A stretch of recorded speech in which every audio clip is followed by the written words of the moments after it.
If it's Thursday, trumping the trail, Donald Trump's primary rivals struggle to break through the noise amid the fallout from the former president's historic arraignment on federal charges as another candidate jumps into the race. Plus, NBC's exclusive interview with Ukrainian President Zelenskyy as he begins a crucial counteroffensive against Russia and calls for more support from the West more quickly. And a global cyber attack hits the U.S. government as top security and intel officials aggressively try to figure out what's been compromised and who is responsible.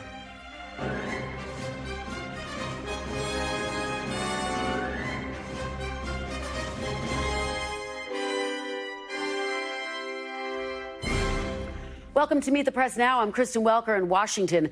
We begin today with the elephant in the room in the 2024 Republican primary and another candidate entering the race. This morning, Miami Mayor Francis Suarez became the 12th Republican to throw his hat into the ring.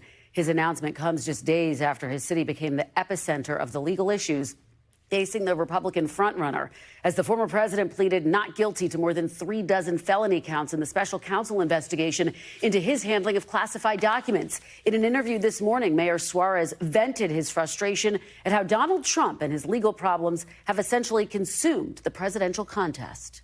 Do you think it showed concern for the proper concern for classified material? Do you think it was reckless? Do you think it was legal? Like I said before, I'm not an expert on these kinds of matters, but I do want to say this, that this conversation is not a healthy conversation for the country.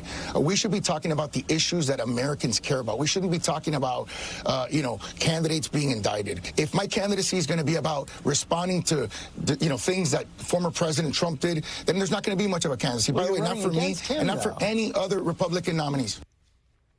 Now, Suarez's comments reflect a broader issue facing not just the Republican primary, but the entire American political system right now.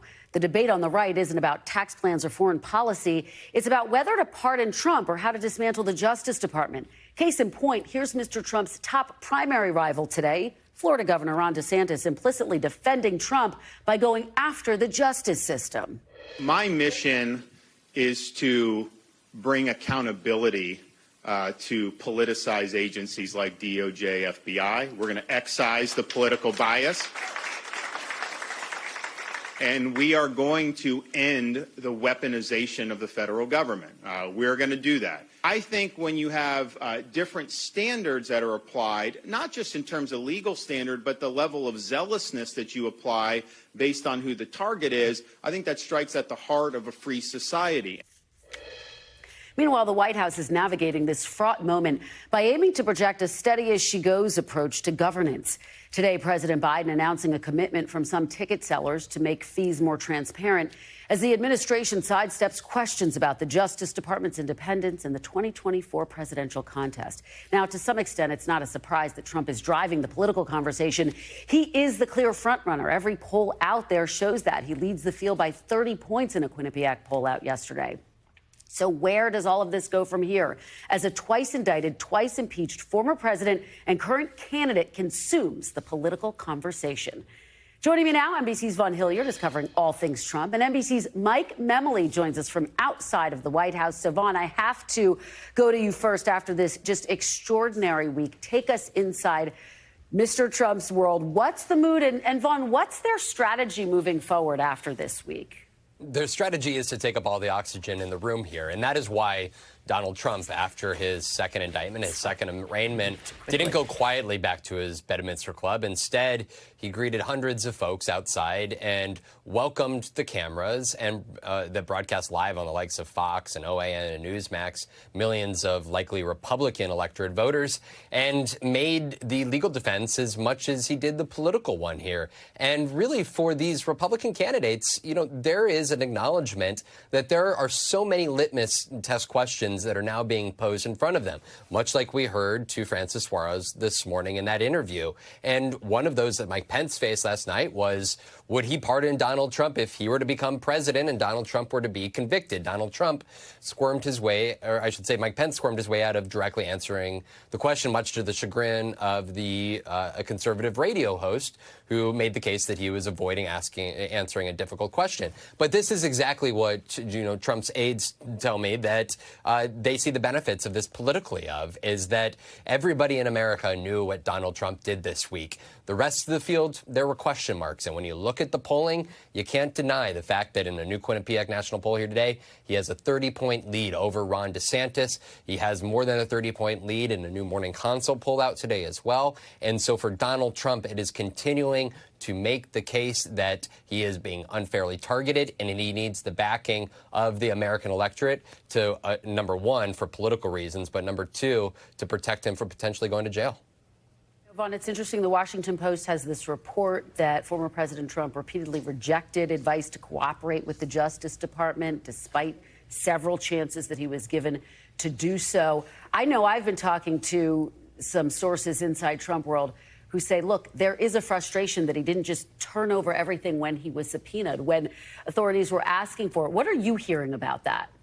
I know that there were also others who were caught by surprise and frankly didn't always have the answer to the questions. The part of a campaign staff or even a post-presidency staff is that you know how to best represent your boss. And this goes back to last summer when there were messaging questions around the search warrant execution from the FBI. It was known that that two of his attorneys had signed off. Evan Corcoran and Christina Bobb had signed off in June that all the relevant documents had been turned over. And that was the understanding, we believe, to a great many of the aides around Donald Trump.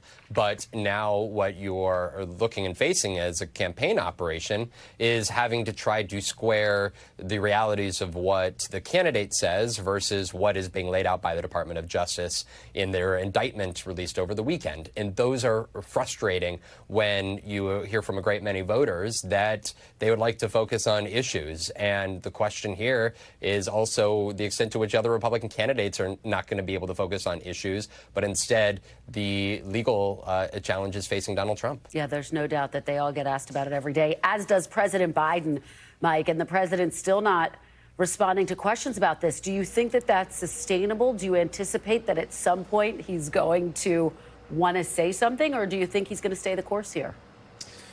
Well, Kristen, as you and I have both been covering this policy in the White House of saying little to nothing at all about the Trump investigation, it's especially conspicuous now that we've seen this indictment, now that we've read the charges and the descriptions of what exactly the former president is accused to have done. It seems like it's unsustainable. But in this moment, Kristen, I think a lot about covering candidate Joe Biden in the weeks and ultimately days leading up to those first voting contests in the 2020 primaries in Iowa and New Hampshire. Candidate Biden was trying to talk to voters in those states about his economic message, about the stakes of the election at a very high level, when reporters like us were chasing him every day, trying to ask him about the latest day-to-day developments in what was then the impeachment trial of President Donald Trump. And the circumstances have certainly changed a lot, Kristen. We have now President Biden overseeing the Justice Department. He appointed the Attorney General, who appointed the special counsel in this case. That's made the legal imperative here not to comment on the specifics even higher. But the political rationale is exactly the same on the part of Biden's team, because in their view, the people paying most attention to the details, the most engaged by this storyline, are also the most partisan, the least likely to change their minds about the vote ultimately in 2024.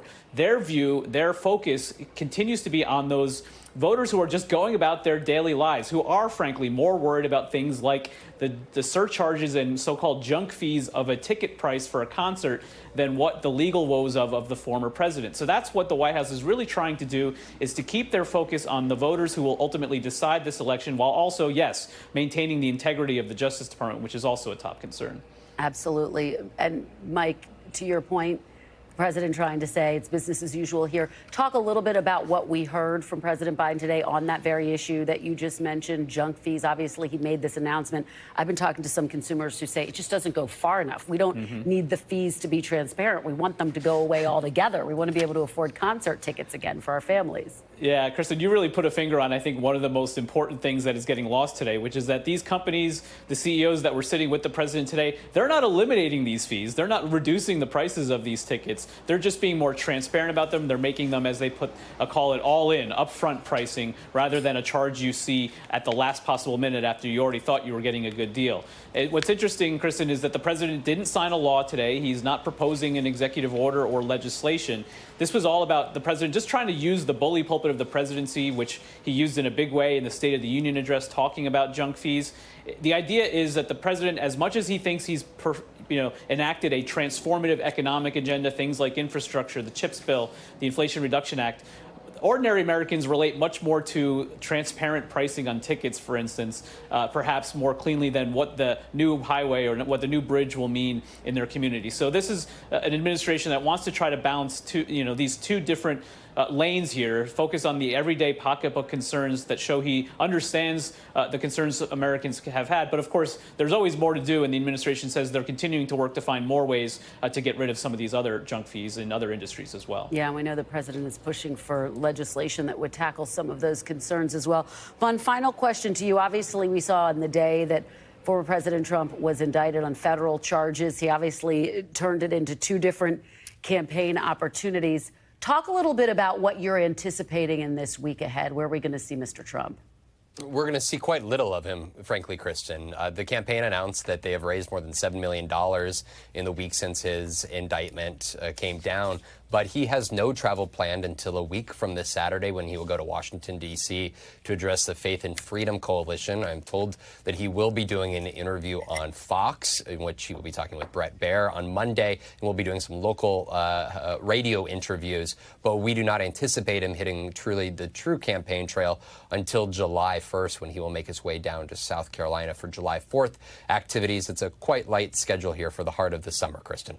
All right. Well, Vaughn and Mike, thank you for starting us off. Great reporting, as always. Joining me now is our panel, Betsy Woodruff-Swan, national correspondent for Politico and an NBC News political contributor, Savante Myrick, former Democratic mayor of Ithaca, New York, and president of People for the American Way, and Sarah Chamberlain, CEO of the Republican Main Street Partnership. Thanks to all of you for being here on a busy Thursday.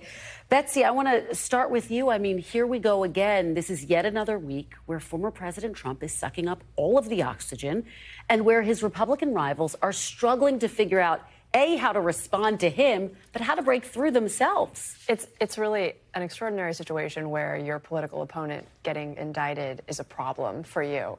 But that's where so many of these Republicans are now finding themselves. What are we supposed to do about this? And part of the reason for that, of course, is that the Republican primary voting base is not even sort of a microcosm of the American electorate as a whole. It's just very different. And you have all these niche issues and intense loyalties that really, really matter in this contest that all of a sudden are likely to become huge liabilities once the general turns up. That's a broader problem for the GOP as a whole. But right now, it's also a problem, of course, for Mayor Suarez and the host of other Republicans running who aren't really sure what to say about the fact that their main competitor just got charged with a bunch more crimes. Yeah, well, Sarah, talk about Mayor Suarez's entrance into the race. Because in some ways, look, he is a Latino entering the race, so that makes this a significant moment.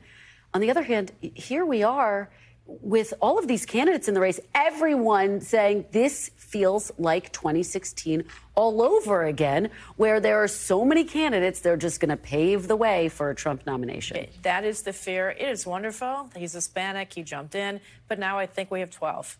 And you're exactly right. It is the same thing. Trump has his base. There's no doubt about it. So do the other 11 candidates split what's remaining? And Trump ends up coming through it again as an indicted individual. It's scary. And it's also a big unknown. The Republican Main Street Partnership members aren't really sure how to handle that. Well, and I think a lot of the candidates don't know how to handle this moment. But Chris Christie has been very clear. He's arguably the person who's had the clearest message as it relates to former President Trump. Let's take a listen to something he had to say. Not one of them mentioned his name. they would say cute little things like, we need new generational leadership. Oh, I get it. Trump's old, you're younger. Oh, I should vote for you. Or, we need a leader who looks forward, not backwards. Oh, I get it. You're talking about the way he still thinks the 2020 election was stolen, and you won't say it wasn't stolen, but you won't say it will. Svante, what do you make of that? Because, you know, the counterpoint to that, Trump's Republican rivals will say, we have to walk a fine line right now because we don't want to alienate his supporters. We need them if we want to win the nomination. Is that misguided? Who's right here? Well, they are right. But first, forgive me, my mom would kill me if I didn't say congratulations. Thank you. You're the first black journalist to take that seat. You. We are just so thrilled and excited for you. Great. I am honored. Thank you. It's I really appreciate that. Very exciting. So, Trump, well, it depends on if they want to win the nomination, right? And I think with these 12, there's a real question. How many of them intend to win? How many are auditioning for vice president? And how many are just hoping he gets indicted, put in prison, and then they can swoop up his voters? But Chris Christie is following a playbook that, look, let's be honest, Trump is a tremendous political talent. He has beaten every generational talent of Republicans and a couple of Democrats.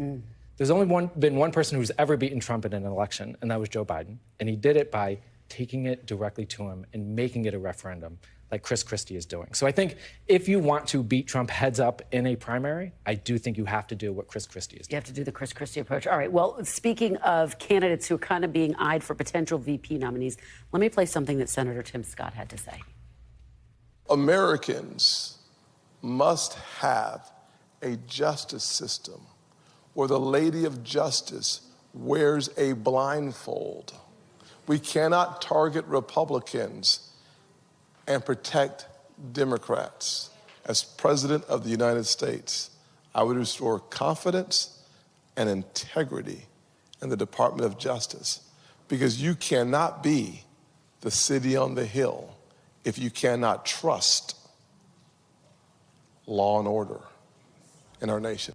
Betsy, what do you make of what we're hearing from Senator Scott? Some people say he would be great as a presidential nominee. Others say, you know, we could see a Trump-Scott ticket in the end. I mean, is he running to be president or is he running to be vice president? Trump himself has said that he likes Tim Scott and thinks he's doing a nice job running. So it seems like that's perhaps one read on it. And the fact, of course, that Tim Scott is pushing out this boilerplate, you know, DOJ is unfair language is very much consistent with the kind of thing that whoever might become Trump's running mate would need to say. Of course, there's a huge irony here, which is that Trump is already receiving much better treatment than just about anybody ever charged under the same crimes because he's not in prison. He hasn't had his passport confiscated. In fact, part of the reason that his case is likely to still be underway once we get into the early nominating contest at the soonest is that classified procedures are so involved and it just takes a long time. But it's going to be easier for Trump because he's not in jail. It'll be easier for him to look at the relevant classified materials. He'll be able to walk into a skiff with his lawyer. Other people charged under the same crimes do not have that privilege. And these arguments that he's being treated unfairly, harshly, just disintegrate pretty quickly. Sarah, what do you make of what we've heard from Nikki Haley, who did sharpen her tone this week and then just one day later said, yes, she would potentially consider pardoning former President Trump? So talking about people who I think are running for vice president, I would put her at the top of my list. And I think she is a little bit all over the place as she tries to take the temperature of the audience where she's speaking. But I do think she's running more for vice president. And she would love to be Donald Trump's vice president. You know, I talked to a source kind of inside Trump world this week who said their real concern and what they're bracing for is that there are going to be more indictments and that actually starts to become a drag, that voters start to get worried at that point. Svante, what do you think? Can you see that happening or do voters start to go numb? No, they definitely, they know it's possible because they watched it happen to Hillary Clinton in 2016. They watched voters who were open to her message, maybe. They were undecided. They watched the FBI combing through her emails just say, enough with this. It seems messy. Maybe I'm not following every beat of it, but it seems messy. I don't want that kind of cloud hanging over the White House. Now, why those voters voted for Donald Trump is beyond me, but they did. And so Trump's campaign knows that's possible too, that Republicans, even in the primary, are starting to say to themselves, can we afford multiple indictments? Can we afford this heading into a general election? Sarah, but he has such a base. Yeah. It's really hard. I mean, a couple years ago, and I laughed when he said it, he said he could shoot somebody on Fifth Avenue and people wouldn't leave him. Yeah. Maybe he's right. I mean, it's shocking. And I also think it's unfortunate they went with that New York indicted him first. Yeah, other people have expressed concerns about that the federal charges seem to be weightier. Betsy, to that point, are there votes for the getting in this primary? Obviously, you have states where unaffiliated voters like New Hampshire can vote, Maine. I mean, there are some voters to be gotten here still. Yeah, I think most of the polling shows Trump getting 40 to 50-ish%, depending on which contests that you look at. So that's, that's a lot of Republican primary voters who don't support him right now. Part of the challenge for Trump opponents is that now there are so many folks running against him. It's all getting, divided up into very small little sectors. And of course, as we noted with Trump's wild fundraising haul, he's going to have a lot of money. Very quickly, Savante, one Biden supporter said to me, we need Trump to win, actually. What do you make of that? Do you think, is that the view inside the president's orbit? Look, I can't speak to the president's thinking, but I can tell you that Trump is the ideal candidate for us to run against. Even Mayor Suarez, who I happen to know, we're in the same fraternity of mayors.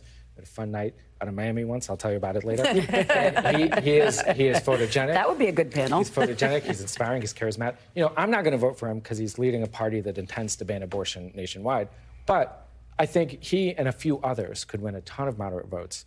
So, yes, the best possible outcome, if you are a Democrat, is Donald Trump winning this primary.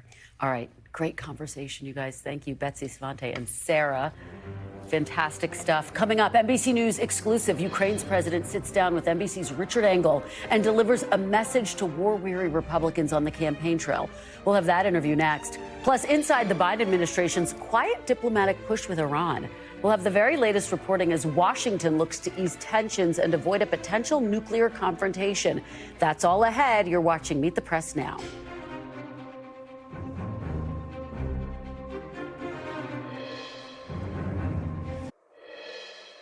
Welcome back. As Ukraine continues to push ahead with its counteroffensive campaign, defense officials gathered today in Brussels for another round of talks to coordinate Western aid for Kyiv.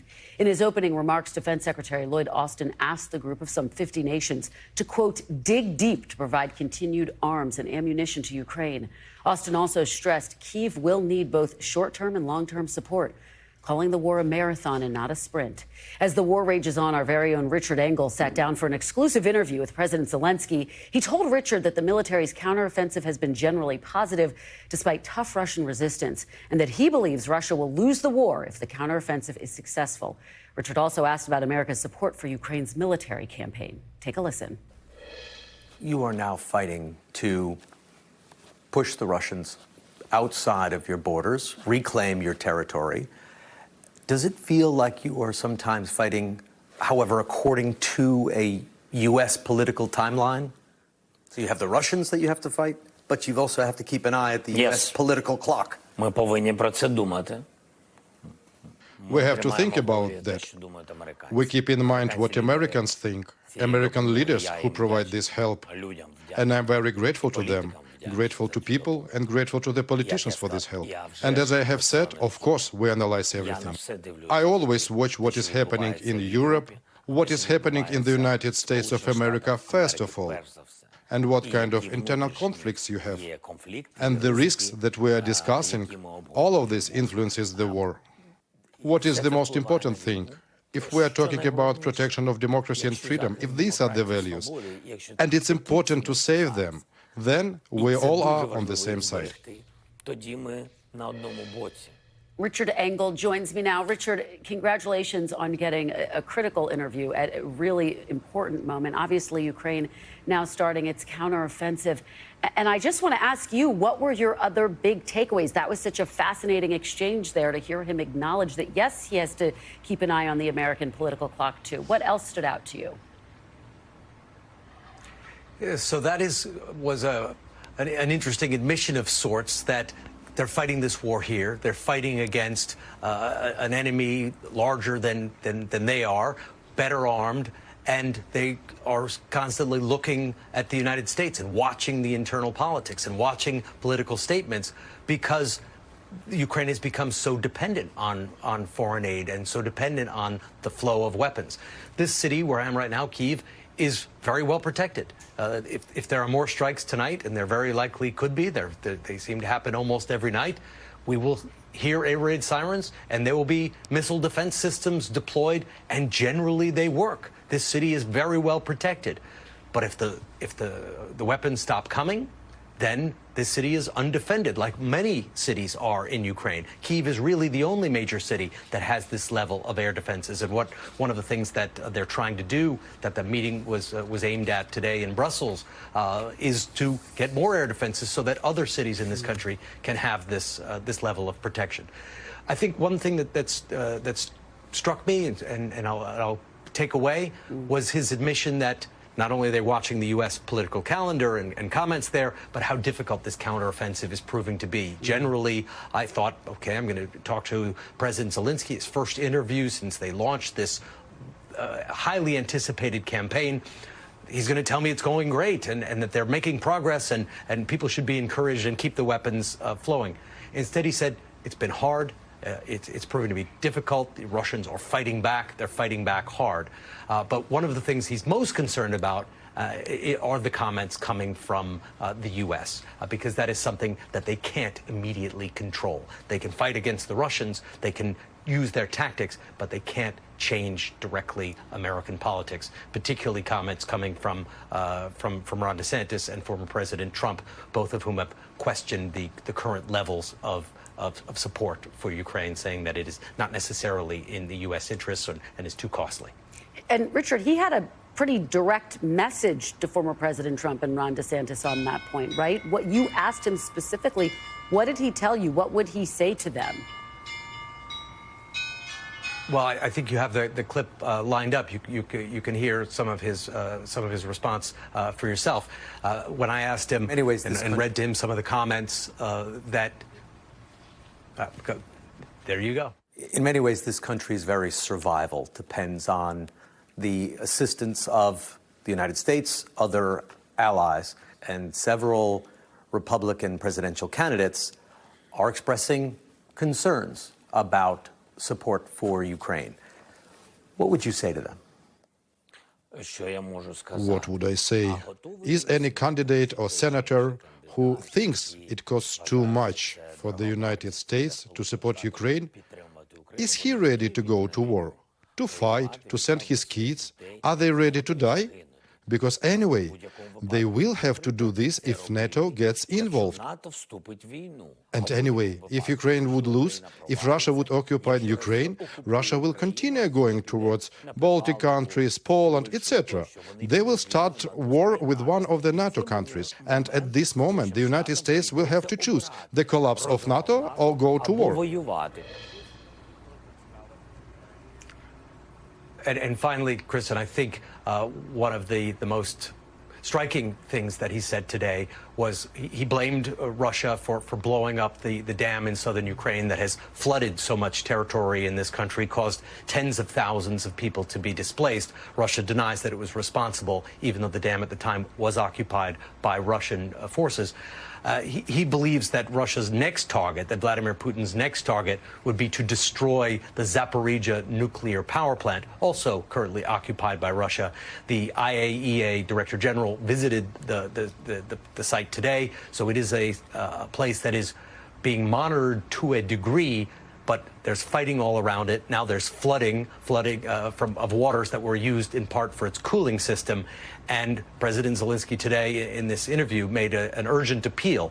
Watch this place, watch what could happen, because he believes that Vladimir Putin wants to blow it up in order to force a crisis and force Zelenskyy to end the counteroffensive. Well, an ominous warning indeed. Richard Engel, just an extraordinary interview. Thank you so much for joining us live. And you can catch more of Richard's reporting and his exclusive interview with President Zelenskyy tonight on Nightly News. You do not want to miss that.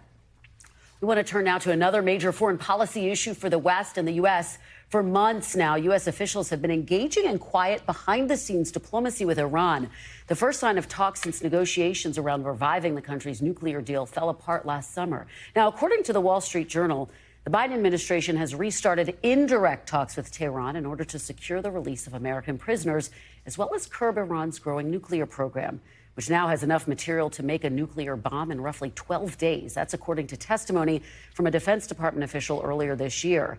In exchange, Tehran wants the release of billions of dollars in Iranian energy revenues that has been trapped abroad by U.S. sanctions. The State Department has pushed back on the report, saying rumors about a nuclear deal, interim or otherwise, are false and misleading. Joining me now is NBC News Tehran Bureau Chief Ali Arouzi. So, Ali, this is significant. What more are you hearing? What are you learning about the talks? Well, as you mentioned, Kristen, this has been going on for several months now. I think they actually started towards the end of last year when those protests were still happening in Iran. There was an outreach made by Biden's Iran envoy, Robert Malley, and they've been making a very slow diplomatic approach, most of it through conduits, which are the Omanis, who have represented the talks between the Iranians who wouldn't talk directly to the states. And this isn't going to be some return to the full-blown JCPOA. Far from it. This is sort of designed just to lower tensions a bit, to try and avert another conflict in the Middle East, and basically to try and get Iran to stop enriching uranium at very high levels in return for some sanctions relief. You have to remember right now Iran is enriching at 60%. That's only a step away from 90%, which is weapons grade.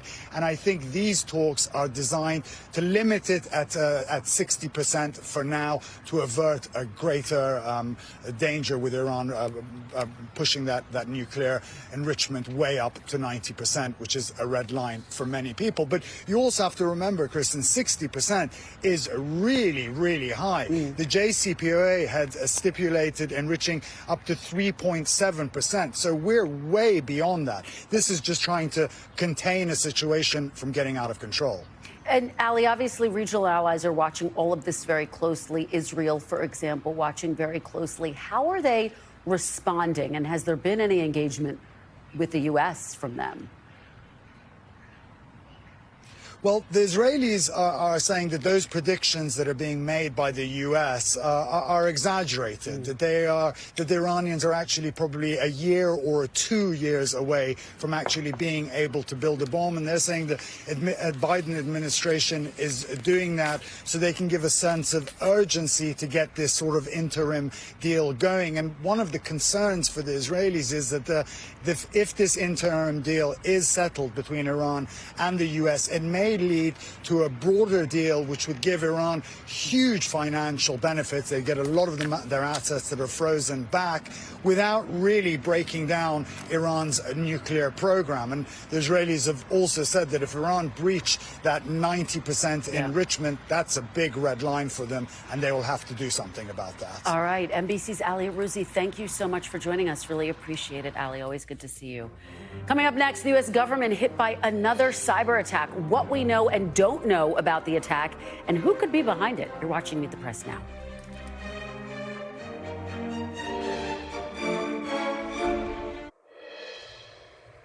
Welcome back. We rarely get to say it, but if it's Thursday, voters are voting somewhere. This time it's in Tennessee, where a pair of Democratic state lawmakers are vying to keep the seats after being expelled back in April for protesting gun violence inside the State House. Both representatives, Justin Jones and Justin Pearson, were reappointed by local officials, but on an interim basis. Both now must be reelected by voters to keep their seats. Jones is unopposed in today's primary, while Pearson faces a Democratic challenger. The election will take place on August 3rd. Joining me now at the very latest on today's election is NBC's Antonia Hilton, who has been following all of this for quite some time. So, Antonia, Jones and Pearson's expulsions, their reinstatements, which of course made national headlines. You covered all of this back in April. What has it been like for these lawmakers, for them to return to their state houses, and what's the state of play today? Well, Kristen, initially their return to the State House, it was a dramatic one. They came in to see some colleagues who were not happy that they returned after their Republican colleagues turned on them and expelled them, and then other Democrats who celebrated their return. They were very defiant in some ways and, have really followed through on this continued campaign to make a gun reform and child safety in Tennessee, really central to their platforms. And in some ways, the fascinating thing, of course, was that expulsion, initially seen as a knock on their careers or, what people called something that would silence them, it has propelled them into the national spotlight in a way that Democrats in Tennessee very rarely, almost never get to enjoy. It brought hundreds of thousands of new fundraising dollars into the party and behind these candidates. And so, their campaigns, their supporters are feeling very good today. They were very quickly sent back after being expelled by their city leadership in Nashville and Memphis, respectively.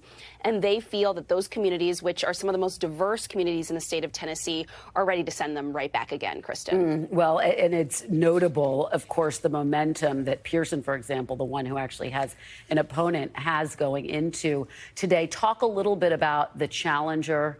What do we know? And what are the messages that we're hearing from both candidates? Well, Jones has no challenger, so today is straightforward for him. He's really going to be looking forward to August. But Pearson is facing another Democrat named David Page, and his profile isn't at quite the same national level as Pearson's, which is part of the reason why, particularly when you talk to young voters in Tennessee who have rallied around Pearson, there's a lot of this feeling of comfort right now.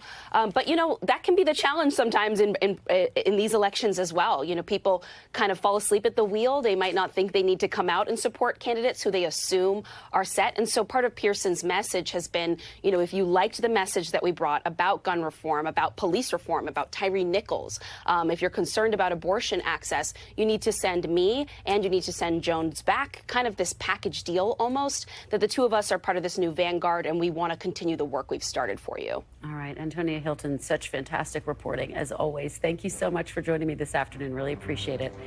After the break, the very latest on what we know about the global hack that penetrated several U.S. government agencies. That's next. You're watching Meet the Press now.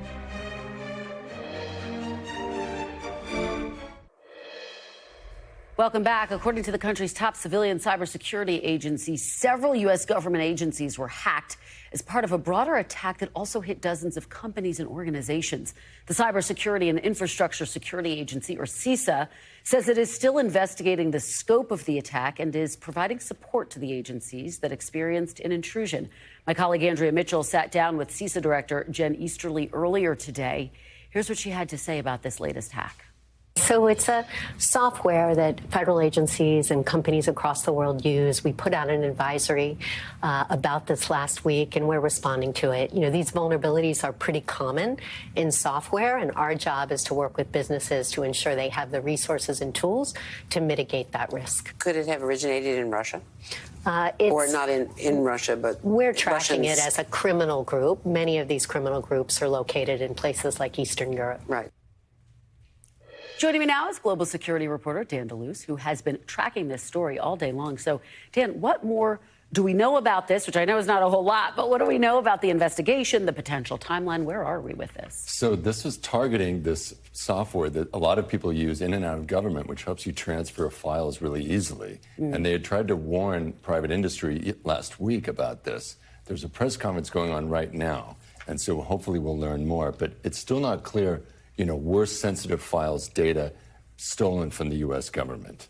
And was the group behind this connected somehow to Russian criminal cyber gang? And you mentioned that there was this warning. Given that there was already a warning from CISA, how is it that the government, that some of these private industries were caught off guard? Why weren't they prepared? I think they would say that they try to prepare, but they can't fully prepare. It's sort of a new normal now. These kinds of attacks, there's so many of intrusions and attempts that we actually don't hear about. And I think this software is so popular. And it's very hard. Once you kind of plug the dam one place, hackers find some other weakness. And so that's kind of the struggle they're in right now. But there are a lot of questions. You would think at this point they would have prevented something like this. Are there concerns that they may have hacked into confidential, top secret information? We don't know at this point. They're not even saying which federal agencies are involved. However, private industry has gotten very hard hit by this. There are dozens of organizations that have had this attack happen. There's a ransomware attempts in those cases. So I think we're still learning the scale of this and whether federal data is vulnerable here. Could this be something that impacts American consumers too? Could it be that widespread? I mean, if they, in other words, have their holdings in some of these companies that were hacked or their information? Okay. As so many other cyber attacks do, yes, for sure. And just finally, Dan, you talk about the fact that obviously this is not the first hack. What is being done broadly to better secure government systems? It's a massive effort. They'll tell you they're spending all this money. They're always trying to hire, really talented engineers from the private sector. But the big thing now is they sort of accept these happen. And the test is how fast you can patch it up, how fast you can repair it. Now, one sort of positive example is in Ukraine, the U.S. helped the government there a lot to fend off Russian cyber attacks, and they feel they've been successful there. Okay, interesting stuff. Dan, I know you will stay on top of this for us. Thank you so much. Great to see you. Still to come, decision day at the Supreme Court, what we learned from today's ruling, and the major cases still ahead. That's next. You're watching Meet the Press now.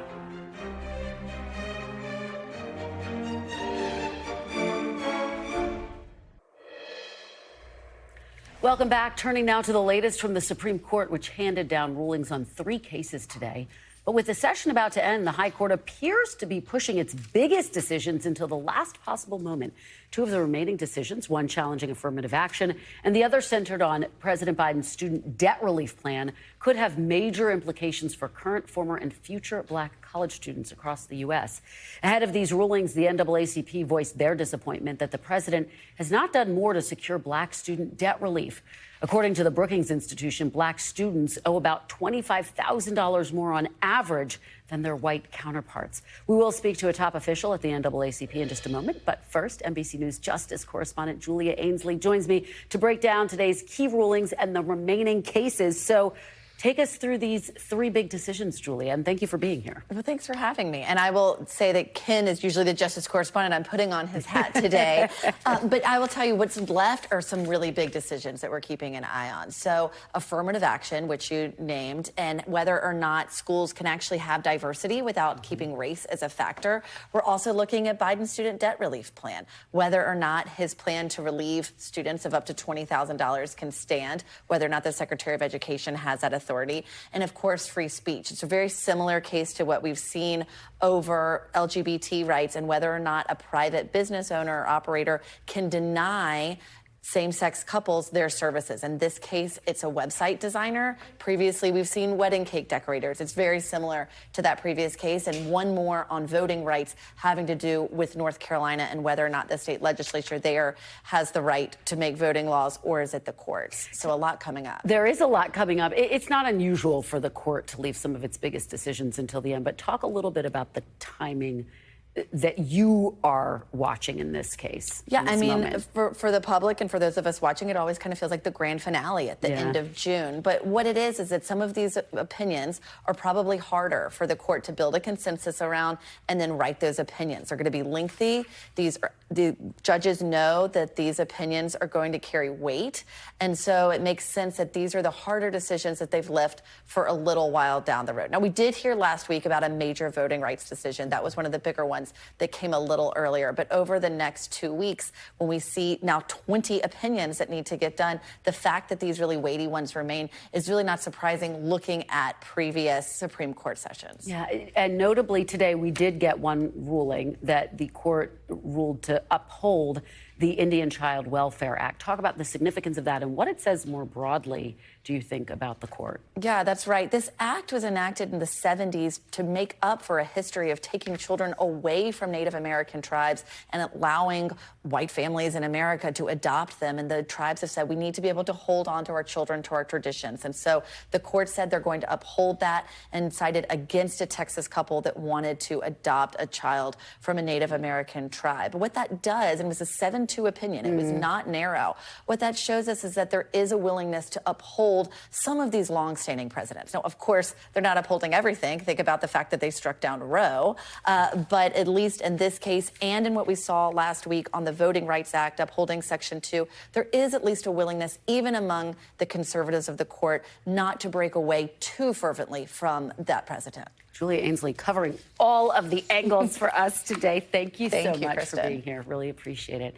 Joining me now is Winsome Cole, NAACP's National Director of Youth and College. She was the co-author of the letter the organization sent to President Biden earlier this week. I'm going to read a little bit of it. It says, "We are, quote, disappointed that the needs of Black communities have suffered from the negotiated agreement that will erode economic progress for Black Americans." Thank you so much for joining me. I really appreciate it. Thank you for having me. So let's dive into this. You co-authored the letter to the president earlier this week expressing concerns on the debt ceiling deal and how that impacts student loan forgiveness. Why did you decide to call the president out publicly on this? Why stake this point? You know, it's about making sure that we are protecting Black borrowers. You know, effectively what happened with the debt ceiling bill is it codified the end of the pause, right? And throughout the entire pandemic, we have seen extension after extension after extension, supporting people as we are finding our new way in this new reality. And so we had to send this letter to make sure that we understood exactly the economic impact on the Black community if this decision goes through, right? We are awaiting the Supreme Court's decision on the student debt case and on Biden's plan.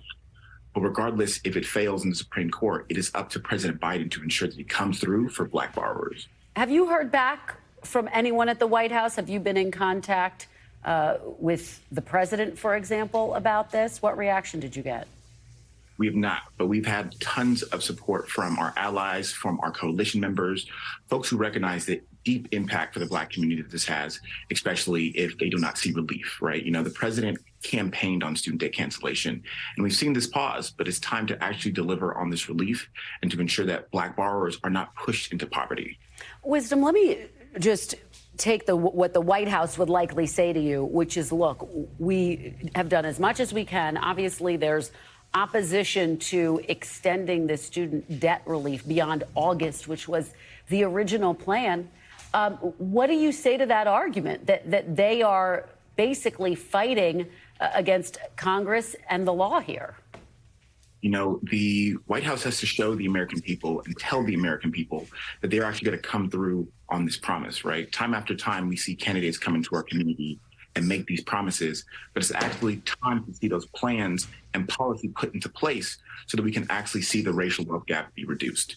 You know, the White House has done a lot to make sure that we have a seat at the table and that we can work with them and talk with them. But it's also important that they actually deliver on those promises and not object to those or make sure that they put ways to ensure that we see this happen. What are you bracing for as it relates to the Supreme Court decision on student debt relief? Are you concerned that they're going to strike it down? I am concerned they're going to strike it down. You know, we talked about in the letter that it is an alarming conservative and right-wing Supreme Court at this moment in time that has not been listening to the people. And so I think it's very important that we are prepared for any and all outcomes. And the fact that it does happen, we will celebrate and we'll rejoice and make sure that the president implements a plan so that everybody has access to loan relief. If it doesn't pass, again, we're going to push to the president to ensure that he uses all legal authority to ensure that student debt cancellation actually happens in this moment in time. And obviously, we are waiting for a decision on affirmative action. You just heard my colleague Julia Ainsley talking about this as well.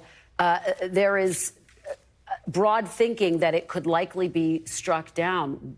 What's your thinking? What do you think is going to happen, given that obviously you can't climb into the mind of the justices? Yeah, you know, I think it's important for us to understand that affirmative action and student loan forgiveness are not mutually exclusive issues. If the Supreme Court fails to uphold affirmative action and student loan forgiveness, we're putting a path to resegregate our educated system and deny Black Americans the opportunity to achieve the so-called American dream.